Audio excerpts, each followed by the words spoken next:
Pagkat ito ang resulta ng aming pagtutulungan at ang City Hall naman ay meron pinatawag dito. Andito po si Vice Mayor Gasca Punting, andito si City Councilor Rico Goles. Yan ang mga grupo na nagtutulungan. Siyempre, andyan din yung tulong ng barangay council natin sa pamumuno ng ating barangay captain Jeremy Marquez. Maraming salamat, Jeremy.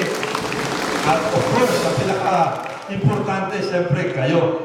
Sapagkat hindi ito magagawa kung walang kooperasyon ng inyong Homeowners Association sa pamumuno ng inyong presidente at iba pang mga opisyal at board members, Presidente Ed Cabral. Maraming salamat sa inyo, Presidente. So nakikita nyo yung konsepto, iba po ang konsepto. Hindi ito ordinaryo. Ang ginawa natin dito, ito pag-araw, medyo may araw ng konti kasi see-through. Kasi ito talaga ang pinaka-importante dito, walang ulan. May konting lilim dito, pero medyo mainit pag-araw.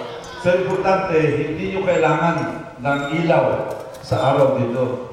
At ang konsepto nga nito, ito, medyo mas maluwag ng konti. At sabi nga nila, itong polycarbonate ang tawag sa material nito. Ito yung bagong konsepto sa pagpapagawa ng mga buildings na ginagamit yan sa mga roofing. Ito ang bagong material na ginagamit sa construction at ito'y sinimulan ng inyong congressman. Kaya ang pakiusap ko sa inyo, at alam ko hindi na kailangan pakiusapan yan, sapagkat alam ko that you have a very good organization here, alagaan nyo ng gusto ito upang sa ganon ilang henerasyon ang makinabang dito. Hindi lamang tayo, kundi yung mga anak natin at hari nawa, pati yung mga anak nila ay makinabang dito at mag-enjoy dito sa proyekto ito. Ito po yung pagbabalik ng tax na binabayad nyo sa gobyerno. Sapagkat hindi po pera ni Congressman Goles ito, ito yung pera nyo. Pag nagbabayad kayo ng VAT, may tax.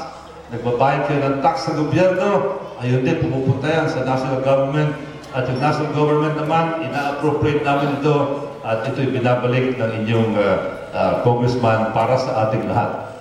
Binabati ko rin, dumating na ang ating mabuting kaibigan, si Ben Amuraw yata yan.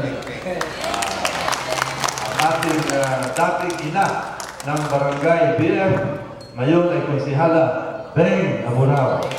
So muli po, maraming salamat.